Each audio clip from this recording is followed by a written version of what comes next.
मनुष्य के कर्मों का फल। कहानी है कर्म का फल। गांव में एक धनी व्यापारी था जिसका नाम रमेश था। वह बहुत घमंडी था और गरीबों को तुच्छ समझता था।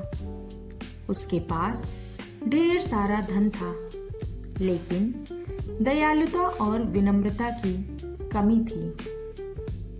एक दिन एक बूढ़ा साधु उसके दरवाजे पर आया और भोजन मांगा। रमेश ने उसे दुत्कार दिया और कहा, मुफ्त में खाने वालों के लिए यहाँ कुछ नहीं है।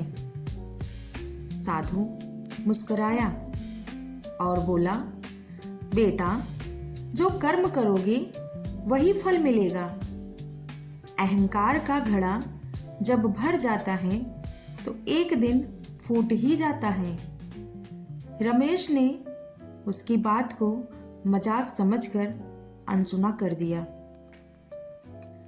कुछ महीनों बाद व्यापार में घाटा होने लगा। जिन ग्राहकों से वह दुर्व्यवहार करता था, उन्होंने उससे सामान लेना बंद कर दिया। उसके कर्मचारियों ने भी उसे छोड़ दिया। देखते ही देखते रमेश का पूरा व्यापार ठप हो गया। अब वह खुद दर दर भटकने लगा। एक दिन भूखा प्यासा एक घर के सामने पहुंचा और भोजन मांगा। संयोग से वही साधु उस घर में था। साधु ने उसे पहचान लिया और मुस्कुरा कर कहा, कर्म का फल हर किसी को मिलता है। आज तुम उसी स्थिति में हो जिसमें तुमने दूसरों को रखा था, लेकिन याद रखो, परिवर्तन संभव है। रमेश को अपनी गलती का एहसास हुआ। उसने साधु के चरणों में गिरकर माफी मांगी और वचन दिया कि अब वह विनम्र और दयालु बनेगा। धीरे धीरे उसने अपने व्यवहार को बदला और दूसरों की मदद करने लगा।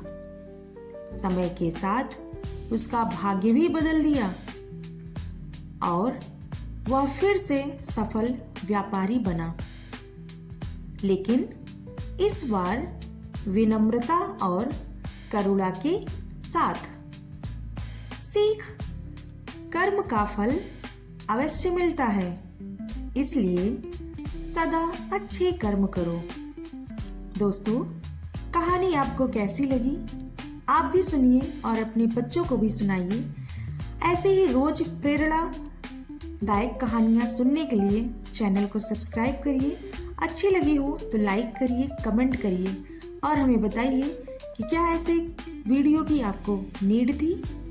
आपके बच्चे आजकल मॉरल स्टोरी नहीं सुनते हैं, उनको मॉरल स्टोरी सुनाइए, जिससे उनके व्यवहार पर बहुत बड़ा असर पड़ता है। जय श्री राधे।